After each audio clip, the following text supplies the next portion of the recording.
Hello friends, welcome to my channel. Friends, अगर आपको मेरी वीडियोस अच्छी लगे तो please like comment and share, और अगर आप नहीं आ रहे हो तो प्लीज़ सब्सक्राइब भी कर देना।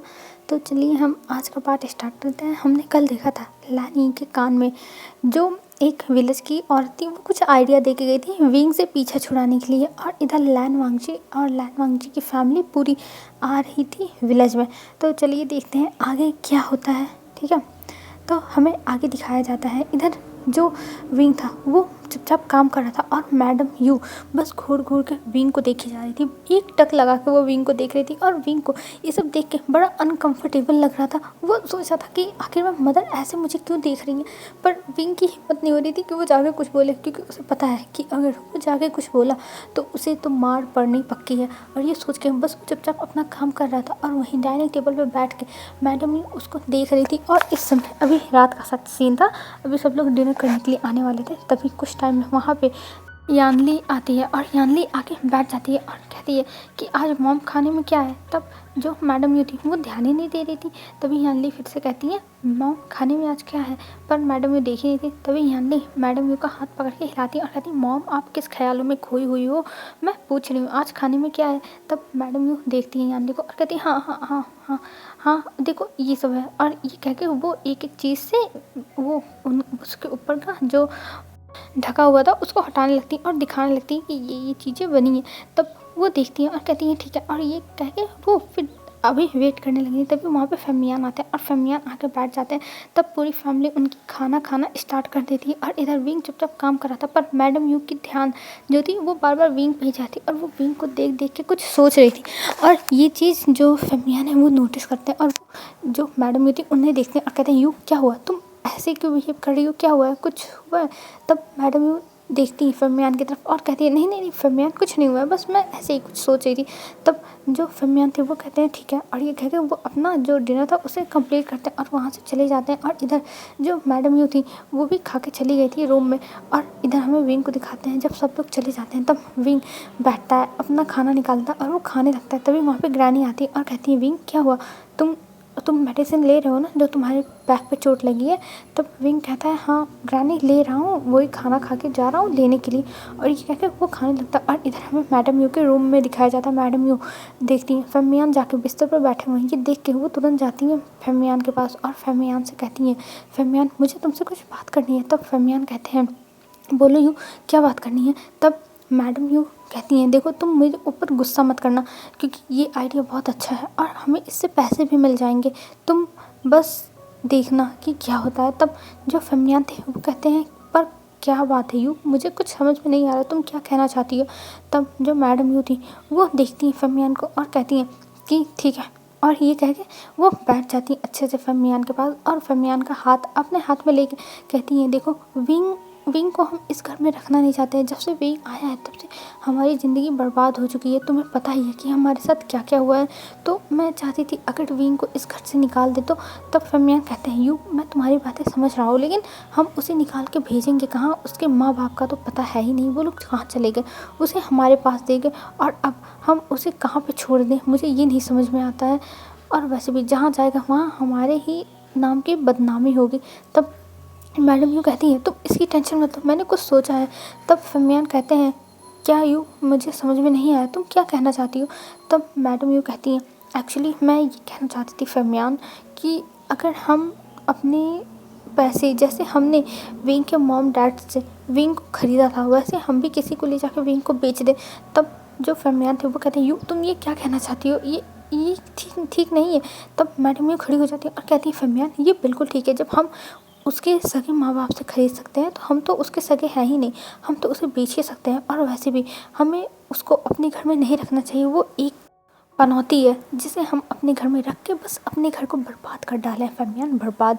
और मैं और बर्बादी नहीं चाहती हूँ अपने घर में, इसलिए मैं उसको अपने घर से निकालना चाहती हूँ। और मैं चाहती हूँ फेमियान तुम मेरा इस चीज़ में 100% सपोर्ट करो, अगर तुम नहीं करोगे तो कोई बात नहीं, मैं कोई ना कोई रास्ता निकाल लूँगी, लेकिन फेमियान एक बात याद रखना ये मेरे घर में नहीं रहेगा और मैं इसे इस घर से निकाल के रहूँगी चाहे जो हो जाए। और ये कह के मैडम यू गुस्सा होकर वहाँ से जाने लगती है। तब जो फेमियान थे वो कहते हैं यू तुम कहाँ जा रही हो, अब क्या हो गया। तब मैडम यू कहती हैं फेमियान मुझे समझ में नहीं आता कि तुम क्या चाहते हो। तब जो फेमियान थे वो कहते हैं यू ठीक है ठीक है यू, मैं तुम्हारी बातें मानता हूँ। और ये कह के वो जो मैडम यू थे उनको कहते हैं कि ठीक है तुम्हारा जो मन करे वो करो, बस तुम नाराज़ मत हो। तब मैडम यू खुश हो जाती और कहती हाँ मैं यही तो चाहती हूँ, ये पनौती इस घर से निकल जाए। तब जो फहमी आते हैं कहते हैं पर इसे कौन खरीदेगा, मुझे तो समझ में नहीं आती, ये इसे कौन लेगा, ये पनौती है। तब मैडम यू कहती तुम इसकी टेंशन मत लो, इसका भी मैं इंतज़ाम कर ही दूँगी। जब मेरे पास ये आइडिया आ गया तब ये भी आ जाएगा कि आखिर में इसको कौन लेके जाएगा। और ये कह के वो वहाँ से उठती हैं और चली जाती हैं अपनी तरफ सोने के लिए। और फहमियानी बस मैडम यू को एक बार देखते हैं और वो सो जाते हैं। और हमें इधर दिखाते हैं लैन वांगजी की तरफ का सीन। लैन वांगजी अपना काम फटाफट ख़त्म कर रहा था और उसके घर पे विलेज जाने की तैयारियाँ चल रही थी। और जो लैनी थी वो बहुत ज़्यादा ही खुश थी, बहुत ज़्यादा, कि फाइनली वो लोग जा रहे हैं। और कुछ टाइम में वहाँ पे मिंगयाओ भी आ चुका था, अपने जो भी वो गया हुआ था बिजनेस ट्रिप पे वहाँ से आ चुका था। और वो जब आके देखता है लैन फैमिली का एकदम हवा बदला हुआ है, तब हैरान हो जाता है और चुपचाप आता है घर के अंदर। और अंदर आने के बाद वो हॉल में देखता है, हॉल में एकदम अफरा तफड़ी मची हुई है, सारे सर्वेंट्स इधर उधर दौड़ रहे हैं, सामान रख रहे हैं, जैसे लग रहा है कि कुछ होने वाला है। और ये देख के मियाँ शायर करता है और वो सोचता है क्या वो जाके पूछे, फिर सोचता है कि उसे पूछना चाहिए कि नहीं पूछना चाहिए, उसे समझ में नहीं आता। लेकिन फिर वो अपने बैग को उठाता है, जो वो उसका ट्रॉली बैग था उसको उठाता है और चुपचाप जाने लगता है सीढ़ियों से अपने कमरे में। तभी वहाँ पे लैनी आती है और वो मिंगयाओ को देखती है और कहती है मिंगयाओ बेटा तुम आ गए। तभी जो मिंगयाओ था वो पीछे मुड़ता है और देखता है और कहता है मॉम मैं आ गया। और ये कह के वो फिर नीचे चला आता है। और फिर जो लैनी थी वो कहती है कि बेटा तुम आ गए, मुझे तो पता ही था कि तुम आ जाओगे, शिचैन ने बताया था कि तुम आने वाले हो। तब जो मियाँ होता है वो कहता है मॉम यहाँ पे ये सब क्या चल रहा है, मुझे समझ में नहीं आया कि आखिर में ये सब क्या चल रहा है। तब जो लानी थी वो देखती है और स्माइल करती है और कहती है बेटा तुम विश्वास नहीं करोगे, हम लोग जा रहे हैं फैमिली ट्रिप पर। तब मियाँ कहता है क्या फैमिली ट्रिप। तब जो लानी थी वो कहती हाँ ये सडनली कल रात में हम लोगों ने डिसाइड किया है और हम लोग फैमिली ट्रिप पर जाने वाले हैं, तुम भी चलने के लिए तैयार हो ना, मैंने तुम्हारी भी टिकट करवा ली है। तब मिंगो कहता है पर मॉम मेरी ऑफिस में बहुत काम है और मुझे सारे काम मैनेज करने होंगे और आपको पता है इतने दिन से मैं घर पे नहीं था तो इसलिए ऑफिस का बहुत काम पेंडिंग है। तब लानी कहती है मुझे इससे कोई फ़र्क नहीं पड़ता, तुम्हारे पास 2 दिन का टाइम है और मैंने 2 दिन का टाइम वांगजी को भी दिया है, वांगजी भी जा रहा है और तुम भी चलोगे। अगर तुम दोनों ने नाटक किया तो देख लेना, मुझसे बुरा कोई नहीं होगा। वैसे तो वांगजी अब करेगा नहीं क्योंकि वांगजी ने कह दिया चलने के लिए, लेकिन अगर मिंगयाओ तुमने अगर कुछ भी किया तो देख लेना मैं तुमसे नाराज़ हो जाऊंगी। तब मिंगयाओ देखता और कहता मॉम आप मेरी बातों को समझिए, मैं कैसे जा सकता हूँ और मुझे समझ में नहीं आ रहा है कि वांगजी क्यों जा रहा है। तब जो मैडम लानी थी वो कहती हैं कि आखिर में तुम कहना क्या चाहते हो, तुम नहीं जाओगे, अगर तुम दोनों नहीं गए तो देख लेना मुझसे बुरा कोई नहीं होगा और तुम्हें चलना ही होगा। तभी वहाँ पे लान शिचान आते हैं और लान शिचान देखते कहते हैं मिंगयाओ तुम आ गए, मैं तुम्हें एयरपोर्ट आने वाला था लेने के लिए पर ऑफिस में इतना सारा काम है कि मैं आ नहीं पाया। तब मिंगयाओ कहता है कोई बात नहीं मैं चला आया ना। तब जो लान शिचान थे वो कहते हैं हाँ वो तो है। और ये कह के वो कहते हैं मिंगयाओ चलो तुम्हें भी अपनी पैकिंग स्टार्ट कर देनी चाहिए, हम लोग ट्रिप पर जाने वाले हैं। तब जो मियाँ वो कहता है पर ऑफिस में मेरे बहुत सारा काम है और मैं वो काम छोड़ के नहीं जाना चाहता, मैं कैसे जा सकता हूँ ये सारे काम छोड़ के।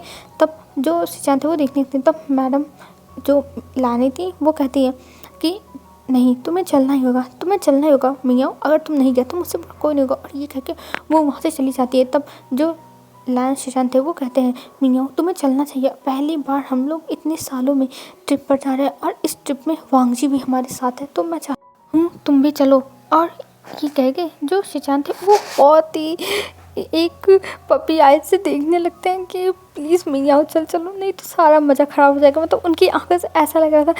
मियाँ कहता है शिचान मुझे ऐसे ब्लैकमेल मत करो, तुम प्रपोज़ करते भी टाइम मुझे ऐसे ही अपनी आंखों से देखे थे और मुझे तुम्हारे प्रपोजल को हाँ करना पड़ा था और अब तुम फिर से ऐसे कर रहे हो, ये नहीं चलेगा शिचान। तब शिचान कहता है मियाँ प्लीज़ मान जाओ मियाँ प्लीज़। तब मियाँ कहता है अच्छा ठीक है मैं तैयार हूँ मैं चलूँगा बस खुश।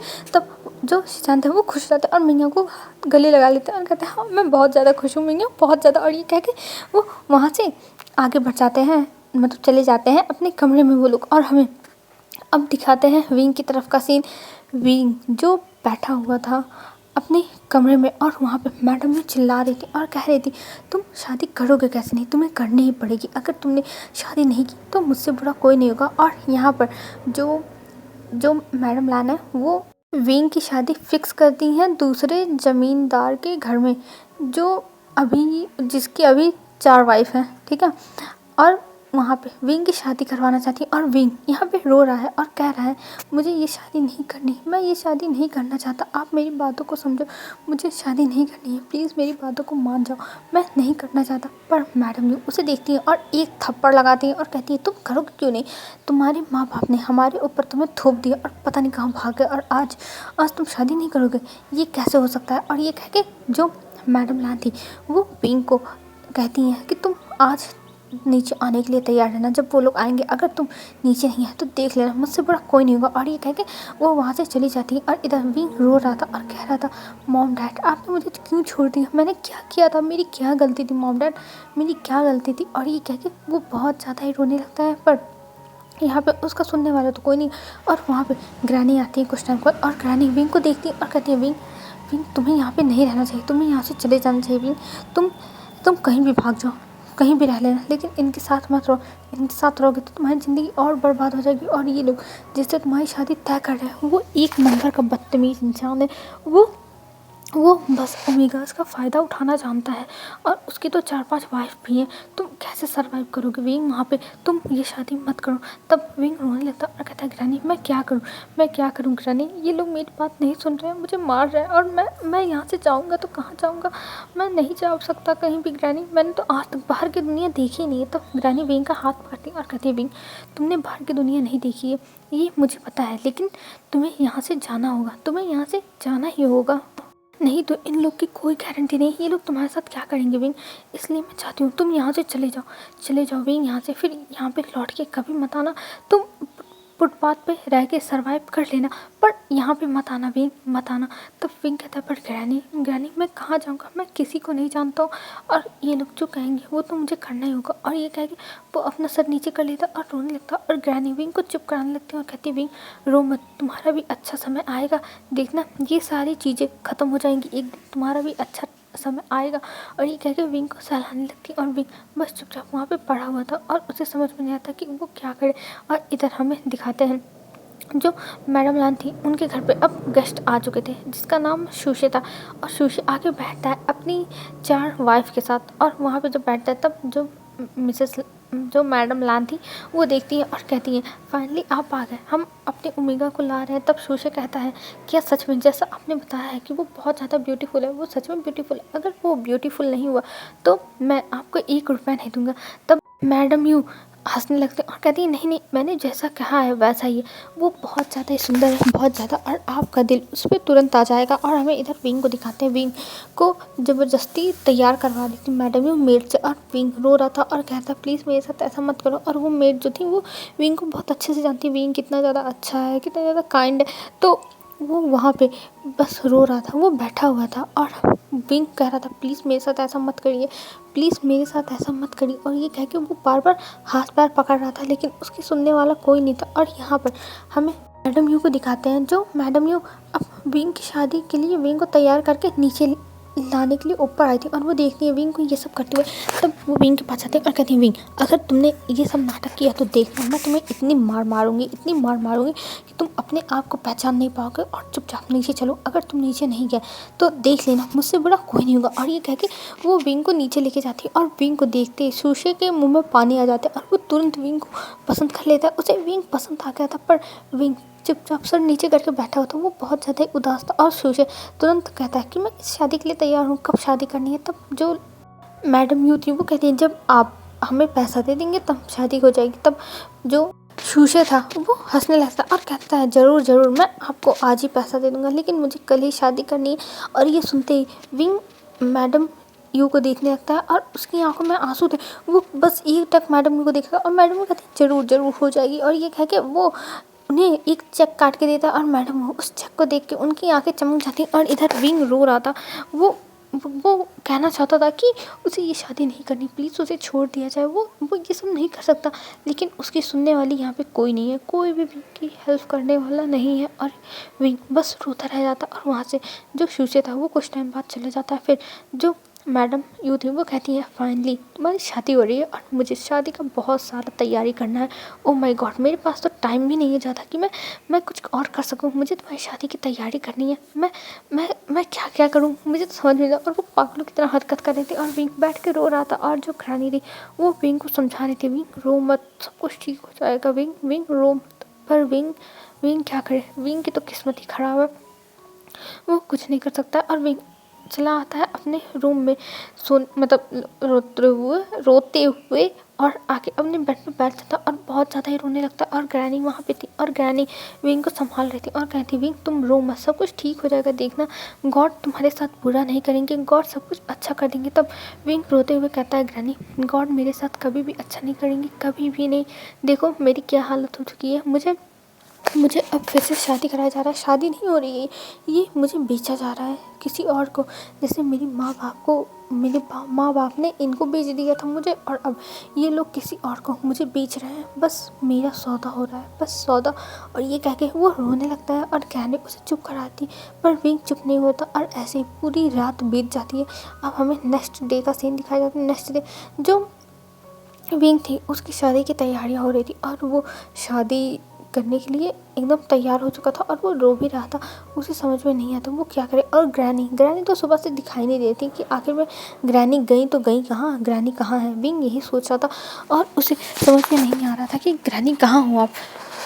और जो विंग था वो ग्रैनी को इधर उधर देख रहा था, पर ग्रैनी उसे दिख ही नहीं रही थी। और विंग रोने लगता है कि ग्रैनी लगता है आपने मेरा साथ छोड़ दिया। और ये कहते हुए विंग को अब तैयार कर दिया जाता है, रेड रोब्स पहना दिए जाते हैं, उसके फेस को वेल से ढक दिया जाता है। और विंग अंदर ही अंदर रो रहा था, लेकिन उसकी रोने की आवाज़ सुनने वाला यहाँ पर कोई नहीं है, कोई भी नहीं है। और विंग बस रोता रह जाता है। अब हमें दिखाते हैं मैडम यू को। मैडम यू विंग को आती हैं और कहती हैं, अपना ये रोने धोने का नाटक बंद करो और चलो मेरे साथ नीचे, तुम्हारी आज शादी है विंग, तुम ऐसा कैसे कर सकते हो। और तुम रो रहे हो अपनी शादी के दिन, लोग खुश होते हैं अपनी शादी के लिए, कितने सारे सपने सजाए रहते हैं और तुम रो रहे हो। तब विंग कहता है, प्लीज़ मॉम ऐसा मत करिए, प्लीज़ ऐसा मत करिए। तब मैडम ये हंसने लगती है और कहती है, सच में मैं ऐसा ना करूँ। पर विंग तुम्हारी शादी हो रही है, तुम ऐसे कैसे बिहेव कर सकते हो। और ऊपर से तुम्हारी दूसरी बार शादी हो रही है, तुम्हारे दो बार शौक पूरे हो रहे हैं विंग, दूसरी बार शौक पूरा हो रहा है। और ये कह के मैडम ये एक स्मोक करती है, पर विंग चुपचाप बैठा हुआ था, वो कुछ भी नहीं कर पाता, उसके हाथ पैर कांप रहे थे। तब मैडम उसे एक हाथ से खड़ा करती है और कहती है, चलो अब मेरे साथ, और अगर कुछ भी नाटक किया वहाँ पे तो मुझसे बुरा कोई नहीं होगा, मैं तुम्हें छोड़ूंगी नहीं। और ऐसे धमकी दे के वो विंग को लेके वहाँ से चली जाती हैं नीचे। अब विंग धीरे धीरे नीचे आ रहा था और देखता है नीचे ज़्यादा लोग नहीं है, बस जो जिसके साथ उसकी शादी होने वाली है उसकी 4 वाइफ खड़ी हैं और कोई नहीं है। और मैडम यू है, फेमियान है और यानली है। और यानली बस एक किनारे चुपचाप खड़ी होकर देख रही है सब कुछ। और जो फेमियान है वो भी एक और बैठे हुए हैं, वो भी कुछ नहीं रिएक्शन दे रहे हैं, वो भी चुपचाप बस बैठ के ये सारे तमाशे देख रहे हैं। और विंग रो रहा था और कह रहा था, आंटी प्लीज़ ऐसा मत करिए, आंटी प्लीज़ मत करिए। पर मैडम यू उसकी बात नहीं सुनती और उसको ले जाके जो शूशे था उसके बगल में खड़ा कर देती और कहती है, लो तुम्हारी अमानत। तब शूशे कहता है, हाँ मुझे मिल गई। और ये कह के वो विंग का हाथ पकड़ के लेके जाने लगता है शादी के लिए। तब जो मैडम ही थी वो हाथ पकड़ लेती और कहती है, कल तो तुमने जो मुझे पैसा दिया था वो तो ठीक है, लेकिन जो अभी बकाया है वो कब मिलेगा। तब जो शूशे था वो कहता है, शादी के बाद मिल जाएगा। तब मैडम ये कहती है, नहीं मुझे अभी ही चाहिए, अगर अभी तुम नहीं दोगे तो मैं विंग को नहीं जाने दूँगी। तब शूशे कहता है, तो आप मुझसे चालाकी कर रही हैं, कोई नहीं, अब विंग मेरे पास है तो मैं दे सकता हूँ। और ये कह के वो तुरंत एक चेक निकालता है और मैडम यू को दे देता है। और मैडम यू उस चेक को देख के स्माइल करती है और कहती है, हाँ सौदा बुरा नहीं है। और ये कह के वो उस चेक को अपने पास रख लेती है। और इधर विंग रो रहा था, कह रहा था, प्लीज़ मेरे साथ ऐसा मत करिए, मुझे शादी नहीं करनी है, प्लीज़ मेरे साथ ऐसा मत करिए। पर विंग का कोई नहीं सुन रहा था और विंग अभी भी रोए जा रहा था। मैडम यू कहती है, विंग अपना रोना धोना बंद करो और चुपचाप रहो, तुम्हारी शादी हो रही है, कोई तुम बर्बादी में नहीं जा रहे हो। और ये कह के वो अब उन्हें भेज देती है जहाँ पर उनकी शादी होने वाली थी। और वहाँ पे जाने के बाद जो विंग था वो खड़ा हो चुका था और वो रोए जा रहा था, अभी भी रो रहा था।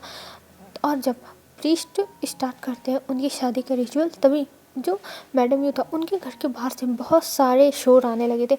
मैडम यू सोचती है कि आखिर में ये क्या हो रहा है, इतने शोर क्यों आ रहे हैं। और मैडम यू ये शोर सुनती है, फैमियान सुनते हैं, तो सब लोग बाहर आने लगते हैं और सब लोग अभी बाहर जा ही रहे थे, तब तक उनके जो गेट था उससे बहुत सारे लोग हाथ में लाठी और डंडे लेके अंदर आने लगे थे।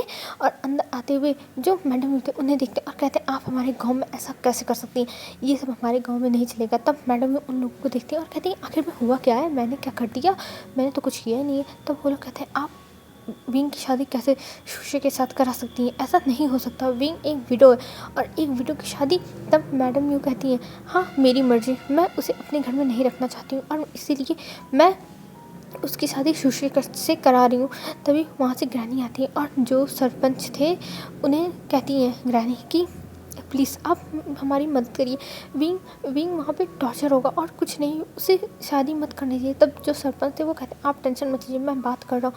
और ये कह के वो मैडम से कहते आप उसकी शादी कैसे करा रहे हो, वो आपके बेटे का ओमेगा था, तो आप ऐसे कैसे कर सकते हो। तब मैडम ये कहती है मैं कुछ भी कर सकती हूँ, कुछ भी, और वैसे भी ये मेरे घर का मामला है, आप लोग को इसमें कोई भी चीज़ें बोलने की ज़रूरत नहीं है। तब वो जो सरपंच था वो कहता है कि मैं अपने गांव में ये सब नहीं होने दूंगा और ना गांव वाले होने देंगे, आप अगर ये सब करना चाहती हैं तो इस गांव से निकल जाइए, आपको इस गांव में रहने का कोई हक नहीं है। तब मैडम उन लोगों को देखती है और कहती है आप लोग मेरे साथ ऐसे कैसे बिहेव कर सकते हैं, आप लोग ऐसा कुछ नहीं कर सकते हैं। तब जो सरपंच था वो कहता है हम कुछ भी कर सकते हैं, कुछ भी, और ये कहते वो लोग बहस करने लगते। तब शुशे कहता है तुम लोग चुप रहो और मैं सबको अपने पैसों से खरीद सकता हूँ, समझे, और यहाँ पे बोलने का तुम लोग का कोई हक नहीं, इनकी मर्जी है, ये शादी करा रहे हैं तो मैं कर रहा हूँ, समझे।